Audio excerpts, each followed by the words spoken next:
اہلیہ غلطی کر رہی ہوں اور ان کو شوہر کی طرف سے روکا جائے کہ یہ نہ کرو، اور وہ الٹا جواب دے دے کہ نہیں میں کروں گی، اور اس طرح کی، تو یہ جو رویہ اپناتی ہیں خاتون، اس کے بارے میں آپ دونوں کو، میاں اور بیوی دونوں کو، کیا نصیحت فرمائیں گے؟ اس بارے میں ہم شوہر کو یہ بتائیں گے کہ وعاشرہن بالمعروف، کہ خواتین کے ساتھ جو ہے شوہر کو چاہیے کہ بیوی کے ساتھ اچھا برتاؤ کرے. ایک بات ہو گئی. اور دوسری بات، اللہ رب العالمین نے آپ کی بیوی کے ذریعے آپ کو اتنی خوشیاں آپ کو اللہ تعالیٰ دے رہا ہے، اور اس کی وجہ سے اگر اس طرح کی کوئی تکلیف آپ کو ہو رہی ہے تو اس پر اگر آپ صبر کرتے ہیں تو یہ بھی آپ کے لیے اجر کا معاملہ ہے. تو صرف اسی حد تک کی بات ہے کہ آپ کو وہ جواب دیتی ہے بس، تو اس میں آپ کو پریشان ہونے کی ضرورت نہیں ہے. آپ صبر کرتے ہیں، اجر پائیے اور پریشان مت ہوں. ایک طرف تو یہ بات ہو گئی. اور دوسری بات یہ ہے کہ خواتین کے اوپر ان کے ان کے اندر جو تبدیلیاں آتی رہتی ہیں، جسمانی تبدیلیاں، ان کا اثر دماغ پہ، ذہن پہ بھی ہوتا رہتا ہے. اس کی وجہ سے اگر اس طرح کی کوئی حرکت کرتی ہے تو اس پر جو ہے آپ پریشان ہونے کی ضرورت نہیں ہے.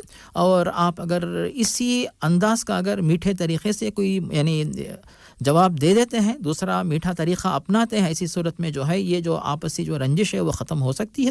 تو غصے کا جواب غصے سے، گالی کا جواب گالی سے، یا پھر یعنی جو سخت الفاظ کا جواب سختی سے دینا ضروری نہیں ہے. نرمی سے اگر آپ دیتے ہیں تو ہو سکتا ہے کہ معاملہ انشاءاللہ ٹھنڈا ہو کر دوبارہ آپس میں پیار بڑھ جائے. یہ ہو گئی پہلی بات.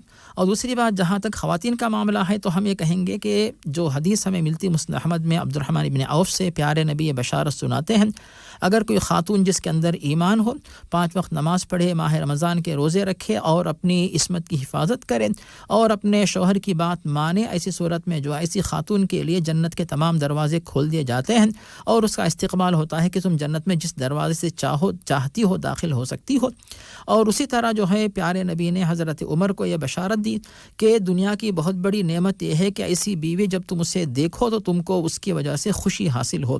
تو یہ تمام باتیں ہیں. اور اگر کوئی خاتون کسی شوہر کو بہت زیادہ پریشان کرتی ہے تو جنت کی حوریں کہتی ہیں کہ دیکھو اللہ تعالیٰ تم سے ناراض ہوگا، یہ تو تمہارے پاس رہنے والا چند دن کا مہمان ہے، کچھ ہی دن باقی، جب کہ تم سے جدا ہو کر ہمارے پاس آ جائے گا، اپنے آپ کو تم بد نصیب کیوں بناتی ہو. تو ان تمام باتوں کو پیش نظر رکھتے ہوئے دونوں ایک دوسرے کے حقوق کا خیال رکھیں، ایک دوسرے کو خوش کرنے کی کوشش کریں. جو کچھ دنوں کی جو زندگی ہے وہ رنج و غم اور لڑائی کے بجائے خوشی سے گزار کر اپنے آپ کو خوش نصیب بنائیں. جسے بھائی جزاک اللہ